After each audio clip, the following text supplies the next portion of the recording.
Good morning, students. I am Jaydev Kumar from KBCRPM Mokamaghat. Let's continue our topic, key issues of rural development. Students, previous video में हमने इस topic को discuss किया था, start किया था और फर्स्ट की इशू रूरल क्रेडिट को डिस्कस किया था, जिसमें हमने रूरल क्रेडिट को पर्पस को डिस्कस किया था and types of rural credits को डिस्कस किया था. ओके स्टूडेंट्स, अब हम नेक्स्ट की इशू ऑफ रूरल डेवलपमेंट की बात करते हैं. नेक्स्ट के इशू ऑफ रूरल डेवलपमेंट को डिस्कस करते हैं, जिसका नाम है एग्रीकल्चर मार्केटिंग सिस्टम या एग्रीकल्चरल मार्केट सिस्टम. ओके, इसे स्टूडेंट्स एग्रीकल्चर मार्केट सिस्टम भी कहा जाता है और कभी कभी हम इसी टॉपिक को एग्रीकल्चरल मार्केटिंग भी बोलते हैं. ओके, तो don't confuse between agriculture market system और agriculture marketing. Both concept are same. दोनों ही कॉन्सेप्ट, चाहे आप इसे एग्रीकल्चरल मार्केट सिस्टम कह लीजिए या एग्रीकल्चरल मार्केटिंग कह लीजिए, दोनों टॉपिक, दोनों कॉन्सेप्ट सेम हैं. ओके, तो स्टूडेंट्स, अब हम डिस्कस करते हैं एग्रीकल्चरल मार्केटिंग क्या है. अगर हम वर्ड्स की केवल बात करें तो एग्रीकल्चरल, फर्स्ट वर्ड क्या है इसमें, एग्रीकल्चरल, और सेकंड वर्ड क्या है, मार्केटिंग.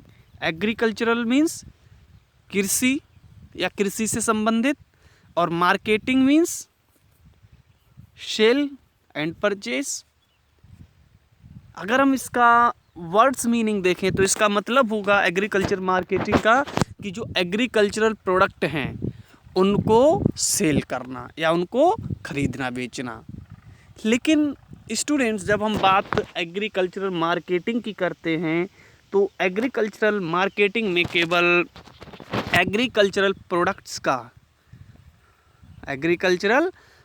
का सेल या परचेज ही, सेल या फिर परचेज ही एग्रीकल्चरल मार्केटिंग में इंक्लूड नहीं होता, बल्कि वो सभी प्रोसेस, वो सभी एक्टिविटीज़ जो एग्रीकल्चरल प्रोडक्ट की हार्वेस्टिंग से लेकर, यानी फसल को जब एग्रीकल्चरल प्रोडक्ट्स को जब फाइनली कलेक्ट कर लिया जाता है, यानी अगर हम एग्रीकल्चरल प्रोडक्ट्स की बात करें जैसे राइस या वीट की, तो राइस या वीट या पल्सेस जब पककर तैयार हो जाती हैं उसके बाद उनकी कटाई की जाती है, और कटाई करने के बाद से लेकर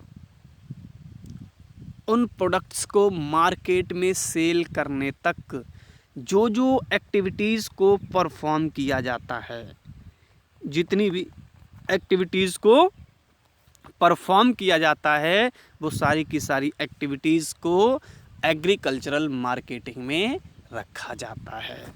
जैसे कलेक्शन ऑफ क्रॉप्स और एग्रीकल्चरल प्रोडक्ट्स, यानी जो एग्रीकल्चरल प्रोडक्ट्स हैं या एग्रीकल्चरल क्रॉप्स है उनका कलेक्शन करना. ठीक है, फिर प्रोसेसिंग करना. जैसे मान लीजिए किसी फार्मर ने पोटैटो प्रोड्यूस किया है, तो पहले जब पोटैटो रेडी हो जाएगा खेत में, फार्म में, तो उसको कलेक्ट किया जाएगा, ज़मीन से निकाल के उसे एक जगह इकट्ठा किया जाएगा, और उसके बाद उस पोटैटो को या तो कोल्ड स्टोर में जाके रिज़र्व कर दिया जाएगा, प्रिज़र्व कर दिया जाएगा, या उस पोटैटो को मार्केट में सेल कर दिया जाएगा, या उस पोटैटो से चिप्स बना के मार्केट में बेच दिया जाएगा, या अदर मीन्स में यूज़ कर लिया जाएगा. तो ये प्रोसेस किसी एक प्रोडक्ट से या एक प्रोडक्ट को रॉ मटेरियल की तरह यूज़ करके उससे दूसरा प्रोडक्ट बनाना, क्या कहलाता है? प्रोसेसिंग कहलाता है। जैसे पोटैटो से चिप्स बनाना, शुगर केन से शुगर बनाना, मिल्क से केक बनाना, तो ये सारी मिल्क से केक बनाने की प्रोसेस को हम क्या कहेंगे? प्रोसेसिंग कहते हैं। ठीक है, तो हम जब भी कोई प्रोडक्ट रेडी हो जाता है तो पहले उस प्रोडक्ट, एग्रीकल्चरल प्रोडक्ट को क्या करते हैं? कलेक्ट करते हैं। कलेक्ट करने के बाद या तो उसे स्टोर में स्टोरेज कर देते हैं या फिर उससे प्रोसेसिंग करके कोई दूसरा प्रोडक्ट बना लेते हैं। फिर जब दूसरा प्रोडक्ट हम बना लेते हैं तो उसे ट्रांसपोर्टेशन से सेल के लिए मार्केट में सेल किया जाता है, या पैकेजिंग की जाती है, या ग्रेडिंग की जाती है। समझ रहे हैं? पैकेजिंग मीन्स पैकेट में बंद कर देना, ग्रेडिंग मीन्स जैसे कोई भी प्रोडक्ट आप तैयार करते हैं तो कुछ प्रोडक्ट डिफेक्टिव हो जाते हैं या उनकी क्वालिटी थोड़ी ख़राब हो जाती है, लेकिन कुछ प्रोडक्ट ऐसे होते हैं जो फर्स्ट क्लास होते हैं, तो जो एकदम परफेक्ट प्रोडक्ट होते हैं उनको हम ग्रेड 1 में रख देते हैं। जो थोड़े से डैमेज हो जाते हैं उनके सेकंड ग्रेड में रख देते हैं, जो ज़्यादा ख़राब हो जाते हैं उन्हें उससे निचले ग्रेड में। तो इसे क्या कहा जाता है स्टूडेंट? ग्रेडिंग प्रणाली, ग्रेडिंग सिस्टम कहा जाता है। तो एग्रीकल्चरल प्रोडक्ट के रेडी होने के बाद उसे फाइनल मार्केट में सेल करने तक जितनी भी एक्टिविटीज़ परफॉर्म की जाती हैं स्टूडेंट्स, चाहे वो कलेक्शन ऑफ प्रोडक्ट हो, चाहे स्टोरेज ऑफ प्रोडक्ट हो, चाहे ट्रांसपोर्टेशन ऑफ प्रोडक्ट हो, चाहे पैकेजिंग ऑफ प्रोडक्ट हो, चाहे प्रोसेसिंग ऑफ प्रोडक्ट हो, चाहे ग्रेडिंग ऑफ प्रोडक्ट हो, या distribution of different agricultural commodities हो, जितनी भी एक्टिविटीज़ ऑफ प्रोडक्ट को रेडी होने के बाद उसे फाइनल सेल तक जितनी भी एक्टिविटीज़ परफॉर्म करते हैं स्टूडेंट्स, वो एग्रीकल्चरल मार्केटिंग कहलाता है। एग्रीकल्चरल मार्केटिंग कहलाता है। एग्रीकल्चरल मार्केटिंग का means only sales of product नहीं है, बल्कि हार्वेस्टिंग टू फाइनल सेल के बीच जितनी भी एक्टिविटीज़ परफॉर्म की जाती हैं वो सारी की सारी एक्टिविटी किस में इंक्लूड होती हैं स्टूडेंट्स? एग्रीकल्चरल मार्केटिंग में। और देखिए वही यहाँ पर लिखा हुआ है, agricultural marketing is a process that involves all activities from harvesting to final sale. Harvesting means फसल की कटाई को हार्वेस्टिंग कहा जाता है स्टूडेंट्स। ठीक है, तो agricultural marketing is a process that involves all activities from harvesting to final sale in the markets like storage, processing, transportation, packaging, grading, distribution of different agricultural commodity across the country. यानी एक place से दूसरे place, country में एक place से दूसरे place तक ले जाने में आप जो डिस्ट्रीब्यूशन यूज़ करते हैं या ट्रांसपोर्टेशन यूज़ करते हैं स्टूडेंट्स, ये सब किस में आ जाता है? एग्रीकल्चरल मार्केटिंग में आ जाता है। तो आई होप स्टूडेंट्स आप एग्रीकल्चरल मार्केटिंग का मीनिंग करेक्टली लर्न कर लिए होंगे, सीख गए होंगे। फिर भी कोई कन्फ्यूज़न है तो आप मेरे साथ डिस्कस कर सकते हैं। ठीक है, अब स्टूडेंट्स बात करते हैं कि एग्रीकल्चरल मार्केटिंग में या इंडिया में एग्रीकल्चर मार्केटिंग को लेकर क्या क्या प्रॉब्लम्स थी। ठीक है, या करंट में एग्रीकल्चरल मार्केटिंग की इंडिया में क्या सिचुएशन है और इनको प्रमोट करने के लिए, इनको इम्प्रूव करने के लिए गवर्नमेंट ने कौन कौन से स्टेप्स को इनिशिएट किया है।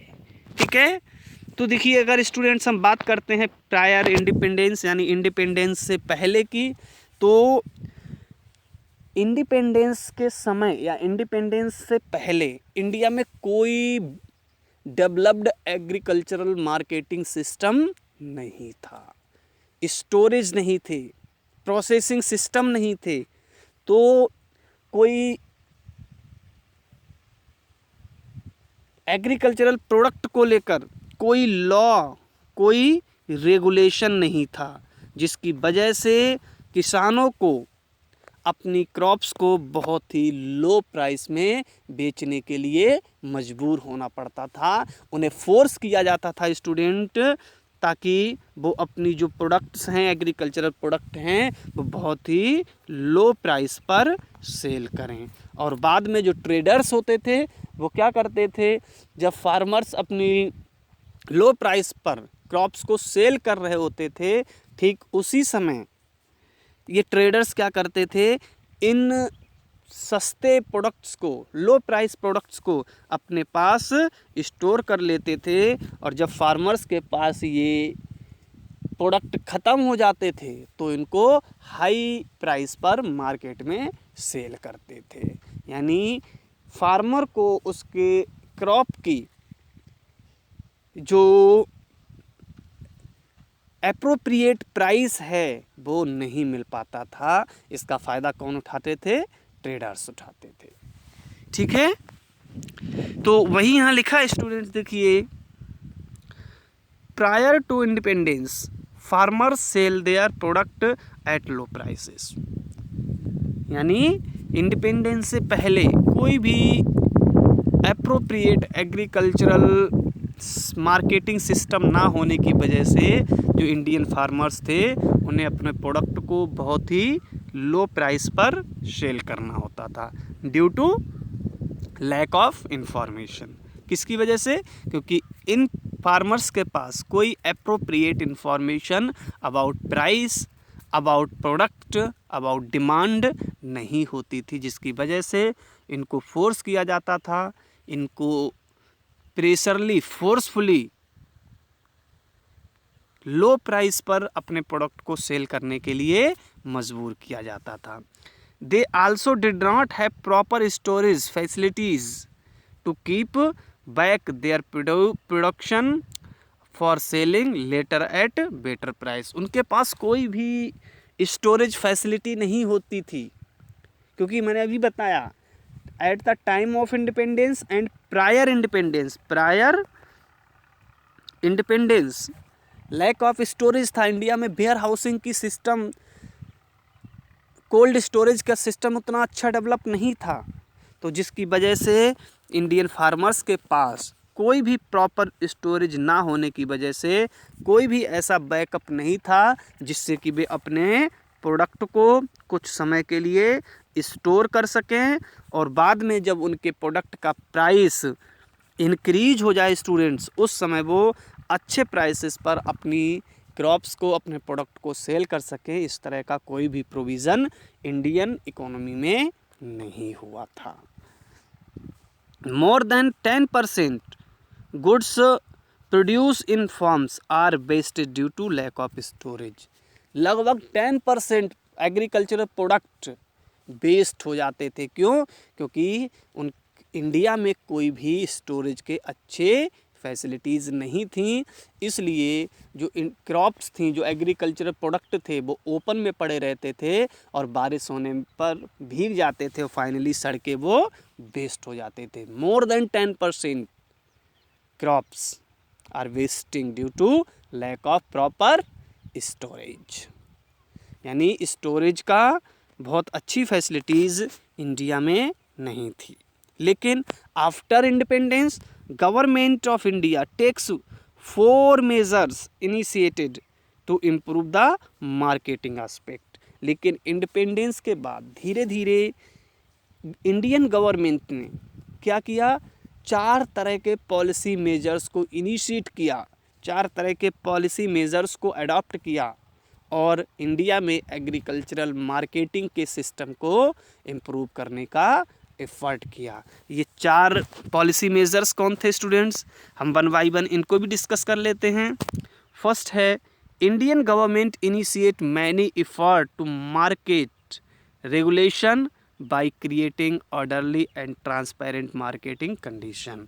सबसे पहले इंडियन गवर्नमेंट ने एग्रीकल्चरल मार्केट को रेगुलेट करने के लिए, एग्रीकल्चरल मार्केट को ट्रांसपेरेंट और टाइमली, यानी ऑर्डरली और टाइमली करने के लिए गवर्नमेंट ने एग्रीकल्चरल मार्केट्स के लिए रेगुलेट करने के लिए रूल्स और रेगुलेशंस बनाए। ठीक है, पहला स्टेप क्या था कि इंडियन गवर्नमेंट ने एग्रीकल्चरल मार्केट्स को ट्रांसपेरेंट बनाने के लिए, फेयर बनाने के लिए बहुत सारे रूल्स और रेगुलेशंस बनाए, जिससे कि एग्रीकल्चरल मार्केट को रेगुलेट किया जा सके। First step. स्टूडेंट, हम सेकेंड स्टेप की बात करते हैं, promotion of physical infrastructure facilities. यानी मैंने अभी आपको बताया कि जो एग्रीकल्चरल मार्केटिंग है उसमें स्टोरेज भी शामिल रहता है। ठीक है, स्टोरेज के साथ साथ स्टूडेंट्स रोड, क्योंकि मैंने कहा कि ट्रांसपोर्टेशन भी एग्रीकल्चरल मार्केट का ही एक पार्ट है। तो ट्रांसपोर्टेशन के लिए रोड्स चाहिए, ट्रांसपोर्ट्स मींस चाहिए, यानी एक प्लेस से दूसरे प्लेस तक एग्रीकल्चरल प्रोडक्ट को मूव करने के लिए कोई ना कोई मींस, कोई ना कोई साधन चाहिए। इन एग्रीकल्चरल प्रोडक्ट को सेफ रखने के लिए, प्रिजर्व रखने के लिए वेयर हाउस, गोडाउन्स या कोल्ड स्टोरेज चाहिए। ये सब क्या है? फिजिकली इंफ्रास्ट्रक्चर हैं, फिजिकली कैपिटल है। तो गवर्नमेंट ने इनको भी प्रमोट करने के लिए इन एफर्ट्स को इनिशिएट किया, यानी promotion of physical infrastructure facilities like roads, railways, warehouses, godowns, cold store etcetera. इनको भी बढ़ाने के लिए, इनको सेटअप करने के लिए गवर्नमेंट ने स्टेप्स लिए, ताकि जो फसल हमारी वेस्ट हो रही थी, जो क्रॉप्स हमारी वेस्ट, एग्रीकल्चरल प्रोडक्ट वेस्ट हो रहे थे, उनको वेस्ट होने से रोका जा सके। और दूसरा, फार्मर्स अपनी क्रॉप्स को इन गोडाउन्स में, इन वेयर हाउसेस में स्टोर कर सकें, ताकि जब तक उन्हें अच्छी फसल, अपने प्रोडक्ट की अच्छे प्राइसेस ना मिलें, तब तक उनके प्रोडक्ट वेस्ट ना हो जाएं, ख़राब ना हो जाएं, उनके प्रोडक्ट प्रिजर्व रहें। और जैसे ही उनको अपने प्रोडक्ट के अच्छे प्राइसेस मिलें, वो वेयर हाउस या कोल्ड स्टोर से निकाल कर उनको मार्केट में सेल कर दे। तो गवर्नमेंट ने इस फैसिलिटी को प्रोवाइड कराने के लिए बहुत सारे subsidiary and government welfare initiative भी अडॉप्ट किए। इसके बाद स्टूडेंट्स, अगर हम बात करते हैं नेक्स्ट, तो promotion of cooperative marketings. Government ने एग्रीकल्चरल सेक्टर से जुड़े हुए लोगों को, स्पेशली फार्मर्स को, के राइट्स को सिक्योर करने के लिए, उनके राइट्स को सिक्योर करने के लिए गवर्नमेंट ने कोऑपरेटिव मार्केटिंग को इनिशिएट किया। कोऑपरेटिव मार्केटिंग स्टूडेंट्स क्या होता है? इसमें कोऑपरेटिव मार्केटिंग में मोर देन वन पर्सन या मोर देन वन फार्मर और मोर than one production unit collectively एक साथ अपना एक ग्रुप बना लेते हैं और अपने प्रोडक्ट को कंबाइंडली किसी एक पर्टिकुलर प्लेस पे जाके सेल करते हैं, जिससे कि उनके पास बार्गेनिंग पावर बहुत अधिक होती है और वो अपनी प्रोडक्ट का एक अच्छा प्राइस की डिमांड कर सकते हैं। तो स्टूडेंट्स, जब भी more than 2 productive unit collectively अपने प्रोडक्ट को सेल करती हैं, तो इसे क्या कहा जाता है? कोऑपरेटिव मार्केटिंग कहा जाता है। गवर्नमेंट ऑफ इंडिया ने इंडिया में एग्रीकल्चर सेक्टर से रिलेटेड प्रोड्यूसर्स के राइट्स को प्रिजर्व करने के लिए, उनके राइट्स को प्रमोट करने के लिए कोऑपरेटिव मार्केटिंग को इनिशिएट किया, कोऑपरेटिव मार्केटिंग को प्रमोट किया। अब हम बात करते हैं कोऑपरेटिव मार्केटिंग है क्या। तो students, cooperative marketing refers to the combined effort of more than one production unit for selling their product. यानी जब भी एक से अधिक प्रोडक्शन यूनिट, एक से अधिक प्रोड्यूसर कलेक्टिवली किसी प्लेस पर कंबाइंडली अपने प्रोडक्ट को सेल करते हैं, तो इसे क्या कहा जाता है? इसे कोऑपरेटिव मार्केटिंग कहा जाता है। याद रखना स्टूडेंट्स, कभी कभी ये 1 मार्क्स में पूछा जा सकता है, सिंगल मार्क्स में पूछा जा सकता है कि व्हाट इज कोऑपरेटिव मार्केटिंग। तो आपका आंसर क्या होगा? Cooperative marketing refers to combined effort of more than one production unit for selling their product is known as cooperative marketing। तो इस तरह से स्टूडेंट्स ये 1 नंबर का भी क्वेश्चन आपके सामने आ सकता है। तो promotion of government of India ने कोऑपरेटिव मार्केटिंग को प्रमोट करके भी इंडिया में एग्रीकल्चरल मार्केटिंग सिस्टम को इम्प्रूव करने का एफर्ट किया। नेक्स्ट 4th क्या है स्टूडेंट्स? 4th की अगर हम बात करते हैं तो प्रमोशन ऑफ पॉलिसी मेजर्स। इन सभी इफ़र्ट्स के साथ साथ गवर्नमेंट ऑफ इंडिया ने एग्रीकल्चरल मार्केटिंग को इम्प्रूव करने के लिए बहुत सारे पॉलिसी मेजर्स भी अडॉप्ट किए, जैसे minimum support price. Minimum support price भी स्टूडेंट्स क्या है? एग्रीकल्चरल मार्केटिंग का एक एग्जाम्पल है। इससे गवर्नमेंट ने ये फिक्स किया कि जो एग्रीकल्चरल प्रोडक्ट हैं उनका प्राइस एक सर्टेन लिमिट से कम नहीं हो सकता। ठीक है, यानी कहीं ना कहीं गवर्नमेंट ने मिनिमम प्राइस गारंटी को इंश्योर कर दिया एग्रीकल्चरल फार्मर्स के लिए। जो एग्रीकल्चरल प्रोड्यूसर्स थे उनके लिए एक मिनिमम सपोर्ट प्राइस का, एक मिनिमम प्राइस की गारंटी को इंश्योर कर दिया। दूसरा, बफर स्टॉक्स। बफर स्टॉक क्या होते हैं स्टूडेंट्स? बफर स्टॉक जब भी आप फ्यूचर के लिए किसी भी प्रोडक्ट का स्टॉक करके रख लेते हैं फ्यूचर यूज़ के लिए, उसे बफर स्टॉक कहा जाता है। और ऐसे ही स्टूडेंट्स गवर्नमेंट ऑफ इंडिया ने एग्रीकल्चरल मार्केटिंग के बफर स्टॉक को इंश्योर करने के लिए फूड कॉरपोरेशन ऑफ इंडिया को इस्टेब्लिश किया, जो इंडिया में एग्रीकल्चरल प्रोडक्ट को बफर स्टॉक मेंटेन करती है, यानी फार्मर्स से एमएसपी पर प्रोडक्ट को ख़रीदती है और गवर्नमेंट अपने पास उनके बफर स्टॉक्स को रिज़र्व रखती है। और जब भी कभी ऐसा होता है कि मार्केट में बहुत ज़्यादा फ्लक्चुएशंस आने लगते हैं, कभी सप्लाई, किसी भी प्रोडक्ट की सप्लाई बहुत ज़्यादा हो जाने पर उनके प्राइसेस कम होने लगते हैं, तो गवर्नमेंट ऑफ इंडिया क्या करती है? उस सिचुएशन में जिस प्रोडक्ट की सप्लाई बहुत अधिक हो गई है, सप्लाई बहुत अधिक हो जाती है, तो क्या होगा स्टूडेंट्स? प्राइस डाउन होगा।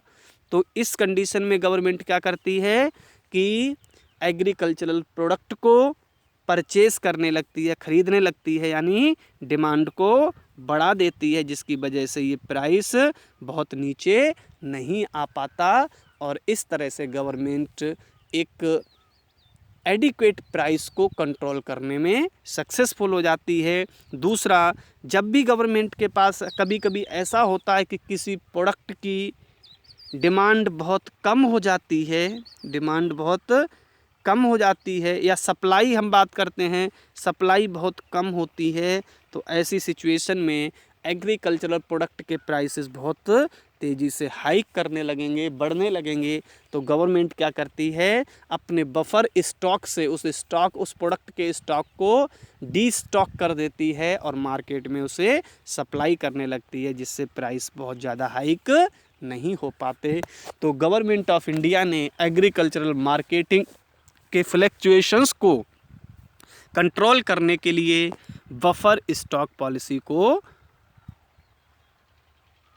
अडॉप्ट किया। ठीक है, इसके बाद distribution of food grains through PDS. ये आप जानते होंगे, बीपीएल एपीएल फैमिलीज़ के राशन कार्ड पर उनको बहुत ही चीपर प्राइसेस पर agricultural product specially food grains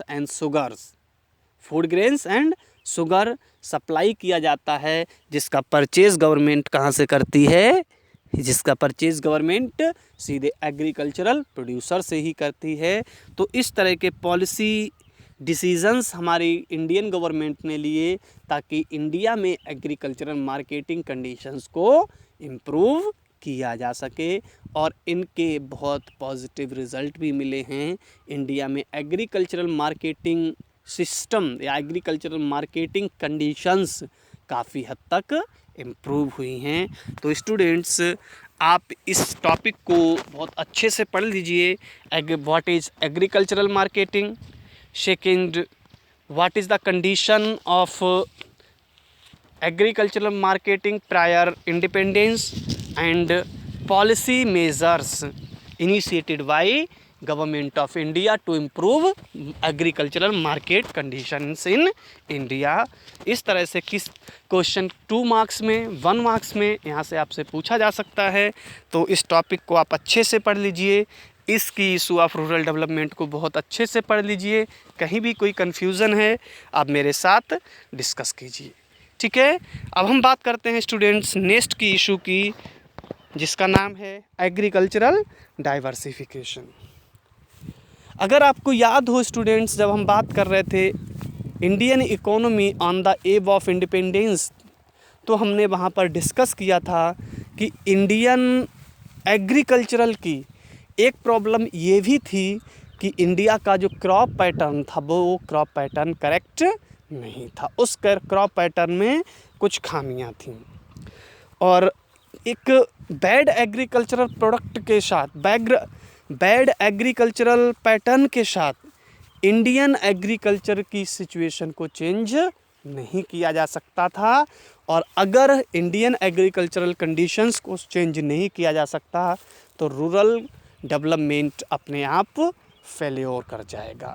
इसीलिए ये बहुत ज़रूरी था कि एग्रीकल्चरल डाइवर्सिफिकेशन किया जाए, और गवर्नमेंट ने जो पॉलिसी मेजर्स इनिशिएट किए या जिन पॉलिसीज़ को अडॉप्ट किया वो इंडियन एग्रीकल्चर के डाइवर्सिफिकेशन में काफ़ी हद तक सक्सेसफुल रहे, ठीक है। तो हम बात करते हैं what is agricultural diversification. Agricultural diversification है क्या? तो स्टूडेंट्स, एग्रीकल्चरल डाइवर्सिफिकेशन को 2 तरह से, 2 टाइप से डिफ़ाइन किया जाता है, या हम कह सकते हैं एग्रीकल्चरल डाइवर्सिफिकेशन के 2 मेन एस्पेक्ट हैं। एक चेंज इन क्रॉप पैटर्न, सबसे पहले क्रॉप पैटर्न को ही चेंज कर दिया जाए तो इसे भी क्या कहा जाएगा? एग्रीकल्चर डाइवर्सिफिकेशन कहा जाएगा। एग्रीकल्चरल डाइवर्सिफिकेशन मीन्स क्या होता है? डाइवर्सी मीन्स मोड़ देना, डाइवर्सिफिकेशन मीन्स उलट देना, पलट देना, चेंज कर देना। यानी जो एग्रीकल्चरल स्ट्रक्चर था जहाँ पर केवल नॉन कॉमर्स फूडिंग आइटम्स को ही प्रोड्यूस किया जाता था, उसको चेंज करके हमें क्रॉपिंग, ऐसी क्रॉप्स को प्रोड्यूस करने की तरफ मोल्ड करना था, चेंज करना था जो हाई इनकम अर्निंग ऑप्शंस हमें अवेलेबल कराते हों, या ऐसे एग्रीकल्चरल प्रोडक्ट की तरफ हमें इंडियन फार्मर्स को मूव करना था जिनसे फार्मर्स को हाई इनकम अर्न हो, या हमें इंडियन एग्रीकल्चरल स्ट्रक्चर को फूडिंग आइटम से मोड़कर, चेंज करके कॉमर्शियल प्रोडक्शन की तरफ मोल्ड करना है, ठीक है। तो 2 तरह से स्टूडेंट्स एग्रीकल्चरल डाइवर्सिफिकेशन किया जा सकता है। पहला, हम क्रॉप पैटर्न को ही चेंज कर दें, और दूसरा, हम ऐसे क्रॉप प्रोड्यूस करने लग जाएं जो हमें हाई इनकम ऑप्शन अवेलेबल कराते हैं। दोनों को ही क्या कहा जाता है स्टूडेंट्स? एग्रीकल्चरल डाइवर्सिफिकेशन कहा जाता है, ठीक है। यहाँ देखिए लिखा भी है, agricultural diversification refers to either a change in cropping pattern, यानी या तो क्रॉपिंग पैटर्न को चेंज किया जाए और the farmers opting for other non farming options like poultry farming, animal husbandry etcetera, this practice to expand the production which provides higher income to farmers. समझ गए? यानी एग्रीकल्चरल डाइवर्सिफिकेशन क्या है? ये एक ऐसी प्रोसेस है जिसमें या तो हम एग्रीकल्चरल पैटर्न को ही चेंज करते हैं या हम किसानों को ऐसे ऑप्शंस जो नॉन फार्मिंग एक्टिविटीज़ हैं उन ऑप्शंस को चूज़ करने को बोलते हैं, जिससे उनका प्रोडक्शन बढ़ता है और वो फार्मर्स को हाई इनकम अर्न कराते हैं। तो जब भी एग्रीकल्चर में एग्रीकल्चरल पैटर्न चेंज होता है या फिर एग्रीकल्चरल एक्टिविटीज़ को चेंज किया जाता है, यानी फूडिंग आइटम्स के प्रोडक्शन से हटकर कॉमर्शियल प्रोडक्ट को प्रोड्यूस करना ही क्या है, एग्रीकल्चरल डाइवर्सिफिकेशन कहलाता है। यहाँ लिखा भी है students, agricultural diversification refers to either a change in cropping pattern और farmers opting for other non farming options like poultry farm यानी मुर्गी पालन, एनिमल हस्बेंड्री यानी पशुपालन। यानी एग्रीकल्चरल डाइवर्सिफिकेशन वो सभी एक्टिविटीज़ को इन्वॉल्व करेगा जो या तो क्रॉपिंग पैटर्न में चेंज करे या फिर ऐसे ऑप्शंस को कॉमर्शियल एग्रीकल्चरल को अडॉप्ट करे जिससे फार्मर्स की सोर्स ऑफ इनकम इंक्रीज हो। उसे स्टूडेंट्स क्या कहा जाएगा, उसे एग्रीकल्चरल डाइवर्सिफिकेशन कहा जाएगा। तो स्टूडेंट्स, प्रीवियस वीडियो में हम लोगों ने की इश्यूज़ ऑफ रूरल डेवलपमेंट में रूरल क्रेडिट को डिस्कस किया और इसमें agricultural marketing and agricultural diversification को डिस्कस किया। तो ये 3 की इश्यूज़ हैं रूरल डेवलपमेंट के स्टूडेंट्स, इनको आप अच्छे से देख लीजिए, पढ़ लीजिए, वीडियो को ध्यान से देखिए। कोई कन्फ्यूज़न है, कोई डाउट है, आप मेरे साथ शेयर कीजिए, नोट्स प्रिपेयर कीजिए और इन्हें क्लास वर्क में अपलोड कीजिए। और नेक्स्ट वीडियो में स्टूडेंट्स हम नेक्स्ट चैलेंज के साथ फिर से डिस्कशन स्टार्ट करेंगे और नेक्स्ट टॉपिक हमारा होगा अनएम्प्लॉयमेंट। रूरल डेवलपमेंट का इशू, रूरल डेवलपमेंट का चैलेंज, रूरल डेवलपमेंट का टॉपिक इस वीडियो के साथ अब यहीं पर ख़त्म हो गया। ठीक है, नेक्स्ट वीडियो में हम बात करेंगे अनएम्प्लॉयमेंट की। Okay, thank you.